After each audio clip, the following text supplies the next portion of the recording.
ఇంతమందికి చాకిరీ అయ్యేదాకా చచ్చిపోతున్నా. మా అత్తయ్య కింద తిండి పడేస్తే నా పని అయిపోతుంది. అత్తయ్య గారు ఏం చేస్తున్నారండి? ఏం టిఫిన్ చేసావు ఈ రోజు? చపాతీలు చేశాను మీ అమ్మగారి కోసం. చపాతీ వల్ల వేసావా నువ్వు అసలు? చేశాను వేడి వేడి చపాతీలు.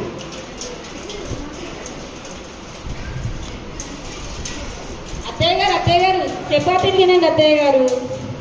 చపాతీలు అరగై బిడ్డ, పళ్ళ నొప్పులు నీకు తెలుసు కదా బిడ్డ. రాత్రి చేసిన చపాతీలు అత్తయ్య చాలా మెత్తగా ఉంటాయి. నాకు వద్దు నాన్న, కొంచెం వేడి వేడి ఉప్మా చేసి పెట్టే. ఎప్పుడు ఇంత ఏది చేసినా నచ్చదు. ఎప్పుడు నా పనే ఉడుస్తలేదంటే నాకు ఇంకా పని చెప్తూనే ఉంటుంది మా అత్తయ్య ఎప్పుడు. ఏమండి నా వల్ల కాదండి ఈ సేవలు చేయడం. ఈయనన్నా ఉండాలి, నీ అమ్మగారన్నా ఉండాలి ఇంట్లో. అప్పుడే అంత అలసిపోయావా? నువ్వు అసలు ఏం పని చేసావని అలసిపోయావు? ఇంతమందికి చాటి చేయలేకపోతున్నా. నేను సేవలు చేయలేనండి. మీ అత్తయ్య మీ అమ్మగారిని తీసుకెళ్ళి ఏదైనా వృద్ధాశ్రమంలో వేయండి. వృద్ధాశ్రమం లేదు, ఏం లేదు. ఇంట్లో ఉండి అన్ని పనులు చేసి పెట్టాల్సిందే. కాదండి నా బాధ పని. మీరేమో ఆఫీస్కి వెళ్తారు, అమ్మ ఏమో స్కూల్కి వెళ్తుంది. నేను ఎప్పటికీ మీ అమ్మని చూసుకుంటా ఉండలేనండి. నాకు ఎన్నో పనులు ఉంటాయి. నేను బయటికి వెళ్ళాలి, నాకు ఎన్నో ఉంటాయి. కానీ నేను ఈ సేవలు చేయలేనమ్మా. సరే నేను అసలు భరించలేను, చేస్తాను ఉండు. హలో, వృద్ధాశ్రమం అండి? హలో, వృద్ధాశ్రమం అండి?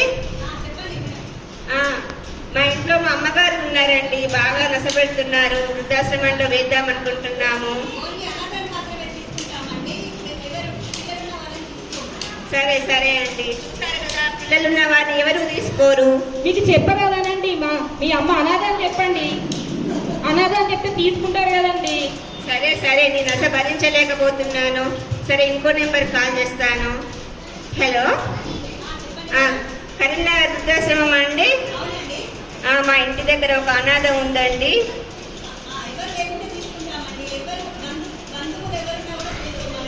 అనాథ అని చెప్పండి ఇప్పుడన్నా.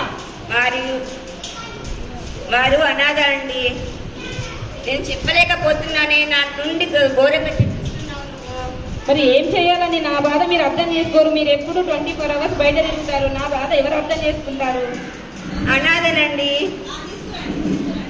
తీసుకువస్తామండి. సరేనండి, చాలా మంచి వార్త చెప్పారండి ఈరోజు మీరు. అత్తయ్యని ఈరోజు తీసుకెళ్దామా రేపు తీసుకెళ్దామానండి? రేపు పంపిద్దాము. రేపు ఈ రోజు ఉండరేపు. నాన్న ఏంటి, ఎక్కడికి వెళ్తున్నాం మనం? టూరు మనం ఎక్కడికి తీసుకెళ్తున్నావు నాన్న? మీ అమ్మకి పని బాగా అవుతుందట నానమ్మతోటి. అందుకే నానమ్మని మనం వృద్ధాశ్రమంలో వేద్దామని అమ్మ చెప్తుంది. వృద్ధాశ్రమమా? ఏం మాట్లాడుతున్నారు నాన్న? అమ్మ నువ్వు మాట్లాడకమ్మా, నువ్వు ప్రతిసారి మాట్లాడకమ్మా. నాన్న ఏంటి నాన్న అమ్మ చెప్పేది, నువ్వు చెప్పేది ఏంటి నాన్న? చెప్పండి ఏదైనా మీ అమ్మనే చెప్పాలి. నాకు కూడా ఈ పని ఇష్టం లేదు. ఈరోజు మీ నాన్నమ్మను వృద్ధాశ్రమంలో వేద్దాం అనుకుంటున్నాం. బంగారు తల్లి, నువ్వేం బాధపడకు, మేము ఉన్నాము కదా ఇద్దరు చూసుకోవడానికి. అమ్మ నీకు తెలియట్లేదు నానమ్మ బాధ్యత. మీరు ఇద్దరు బిజీగా ఉంటే ఆ నానమ్మే నన్ను నిద్రపుచ్చుతుంది, నానమ్మే కథలు చెబుతుంది, నానమ్మ పెడుతుంది. మీరు నానమ్మని వేస్తే నన్ను కూడా వెయ్యండి, నానమ్మతో నేను కూడా వెళ్ళిపోతాను. అలాగే వెళ్ళిపోతున్నాను. అలాగే మిమ్మల్ని కూడా అలాగే నేను కూడా చేర్పిస్తాను. చూసావా, చిన్న పిల్లల్ని చూసి మనం నేర్చుకోవాలి. తనకు మనం నేర్పించేది అదేనా? ఇప్పుడు మనము అమ్మమ్మ నానమ్మను వేస్తే తను కూడా మన ప్రొద్దున అదే భవిష్యత్తులో మనల్ని కూడా అట్లాగే వేస్తుంది. మరి అందరికి ఇచ్చే సందేశం ఏంటిది అసలు? పిల్లల్ని చూసి మనం నేర్చుకోవాలని మన అమ్మాయి చెప్పిందండి. సరేనండి, అత్తయ్య గారిని మనం క్షమించుదామని అడుగుదామండి. చాలా తప్పు చేశానండి. ఇక నుంచి అత్తయ్యను బాగా చూసుకుంటానండి. నానమ్మ అంతా వింది ఎంత బాధపడుతుంది నాన్న అమ్మ. మరి తనకు చెప్దాం మనం.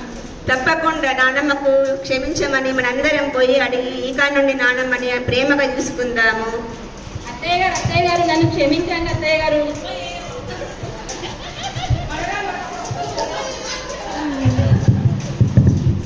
నేను విన్నానమ్మా, కోడలు పిల్లను అంటుంటే నాకు చెవిలో పడుతున్నాయన్నీ. కానీ ఏం చేయాలి? ఈ చిన్నదాన్ని చూసి మీరు నేర్చుకోవాలి తల్లి.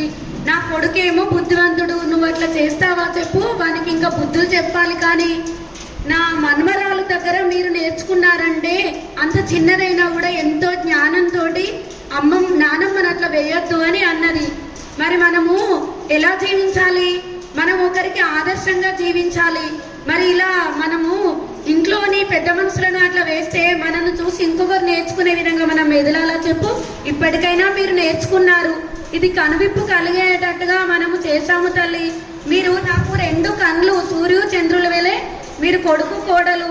ఇప్పటి నుండి మనం అందరం కలిసి ఉందాము, అందరికీ మనం ఆదర్శంగా జీవించేలా మనము ఇప్పుడు కనువిప్పు కలిగేటట్టు చేద్దాం తల్లి.